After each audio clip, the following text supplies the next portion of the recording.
Hey everybody, it is Jack Adair here. I was about to say Jack Adair 8, but that's my old channel. Sorry, still getting used to this whole idea. So, I was thinking about video ideas and I thought, why not make a video of what grinds my gears? Basically, I'm copying Family Guy. That's not the title, it's just a little joke, but anyway, let's get to it. Alright, so what really grinds my gears is what Peter Griffin would say. So, what really grinds my gears is people who are completely illiterate and volunteer to read in class. So, in the ninth grade, we were reading Romeo and Juliet aloud in class. The whole play. So, there was this one girl. Every time she would volunteer to be Juliet, completely illiterate. She couldn't pronounce properly, she was slow at reading, and it's like, oh my gosh, just get to the freaking point. And even the dumbest girl in the class read better than her. And it's like, oh my god, have somebody else read, please. I just want to get through the play, and it's like, oh my gosh. Alright, next topic. People who get C's or B's in math class and say they're good at math. And in fact, I was watching a video on YouTube, and there's this guy, and he says, oh, I'm pretty boss at math. He was talking about getting his grades in a previous video, and he said that he got all C's except for an A in PE, which means he had to have gotten a C in math.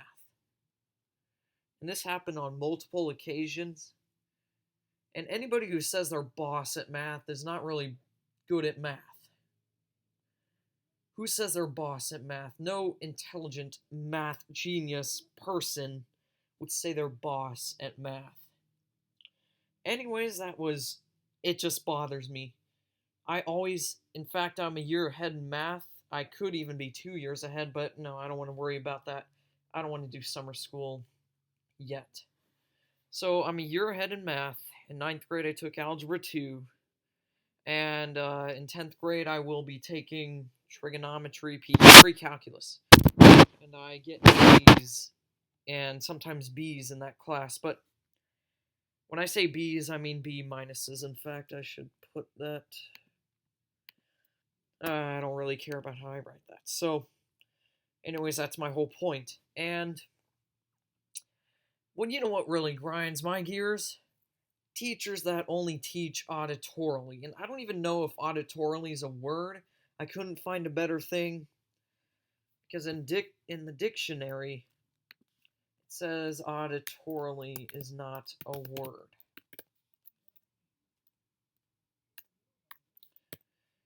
Yeah, so when I wrote that down, it said it was a mistake. So it just really makes me angry that these teachers don't give visual examples or don't give hands-on.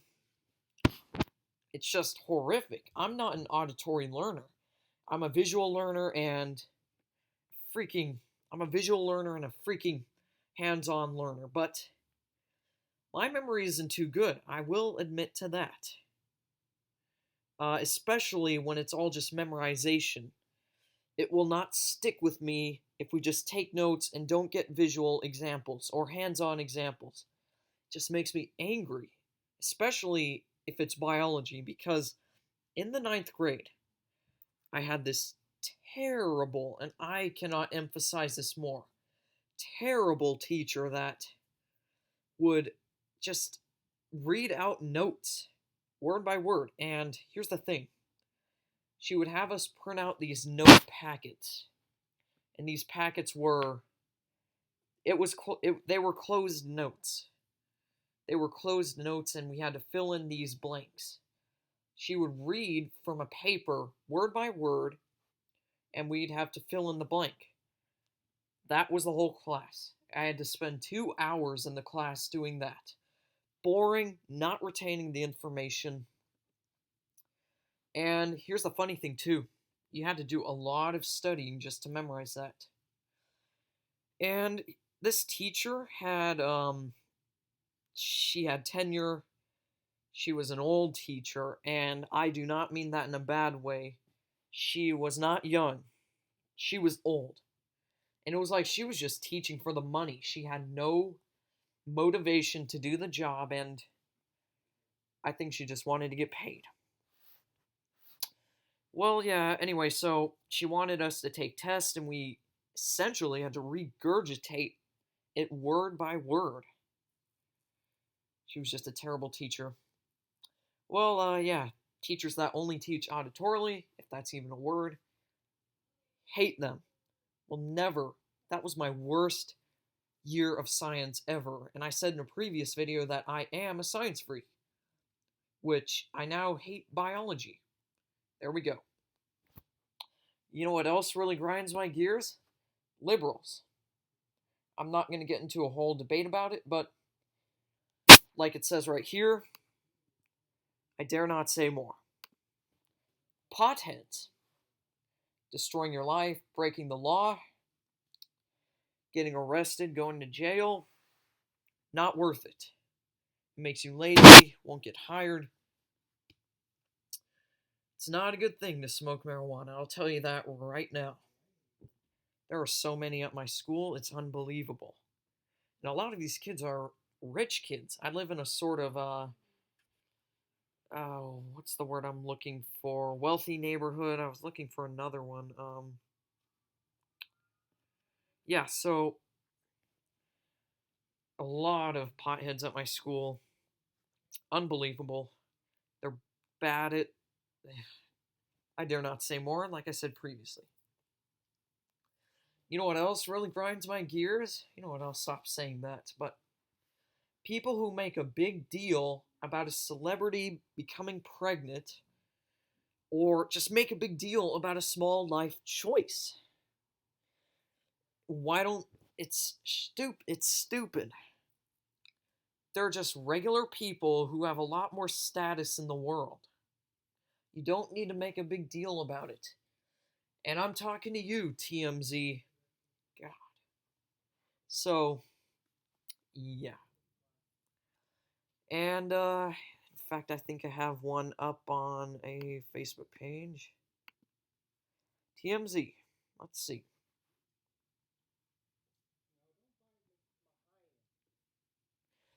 Look at this. One simple statement goes viral. Look at this. A celebrity says the N-word. The N-word. I didn't even read this article. I'm just assuming he said the N-word.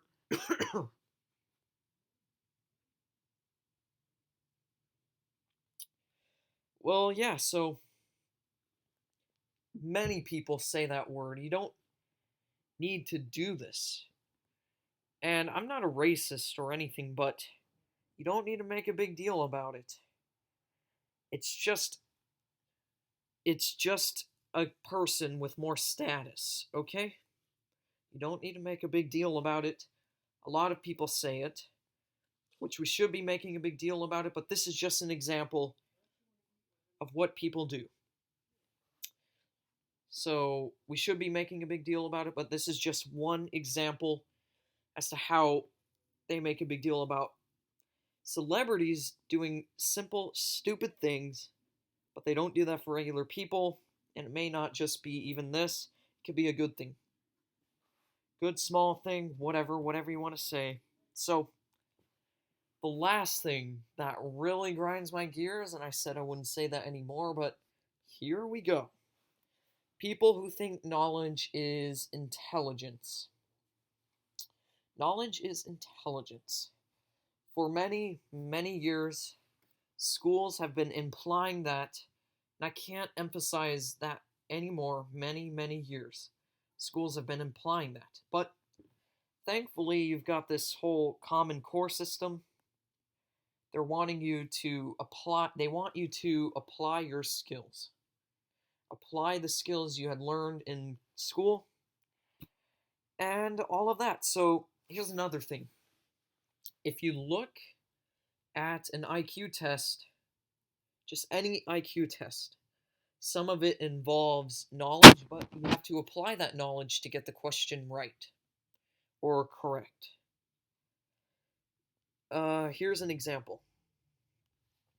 If I could remember correctly, but I'll just write one down. All bleeps are bloops, and all bloops are always more to get whatever. Are all bleeps. So this question right here is an example of what would be on an IQ test. All bleeps are bloops, and all bloops are always similar to gats. So these are very common on IQ tests, and I like these ones, but let me give you a second to answer this question.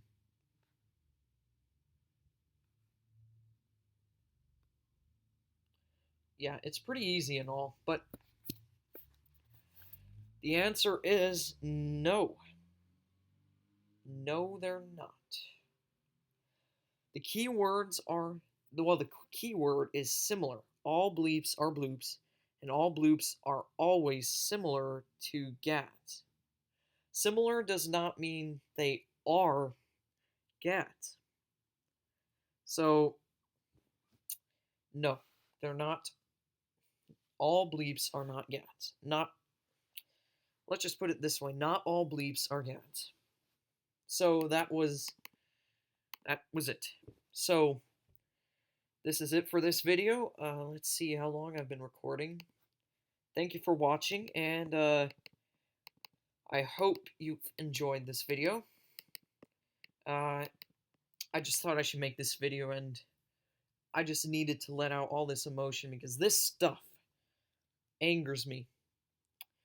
And I can't bottle up emotions. You could just talk to any psychologist about that. But anyways, thank you for watching. Please comment, rate, or subscribe.